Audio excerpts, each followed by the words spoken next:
Being disobedient to God doesn't just mean not following the commandment, which are very important, but being disobedient to God can also be not going and speaking to that person over there where God sent you to speak to. You might be at the store, you might be at the doctor's office, and God might be calling you to speak to someone, and you start just procrastinating or doubting yourself, or you're like, oh, I can't do it because I can't speak well, or I don't know the Bible well. What if they ask me a question about the Bible? What if they ask me this? What if they ask me that? What if I say something that upsets them or angers them? What if I say something that hurts them? I don't know what they're going through.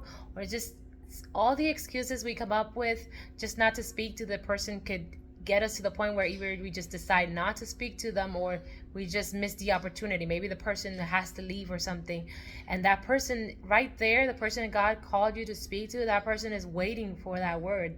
They might not even respond to the word the way you're expecting. Some people will take it too hard, and they'll be touched so much emotionally they'll cry. They might even say, this is what I was waiting for.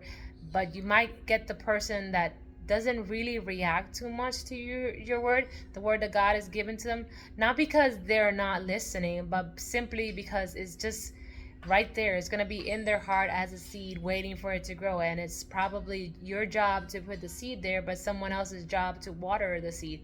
So it is still your job to be obedient to the Lord, to speak to that person. Remember, when you speak to the person, it's not you who's going to be speaking, it's going to be God who's speaking. Same as if God calls you for a ministry, or if God's just calling you to go somewhere or do something, whatever the Lord calls you for, He's always going to back you up, and He's not going to leave you behind. He's not going to leave you alone. So remember, instead of hesitating, instead of wondering, know that God has got your back. If He sends you, He will back you up. So be obedient to the Lord.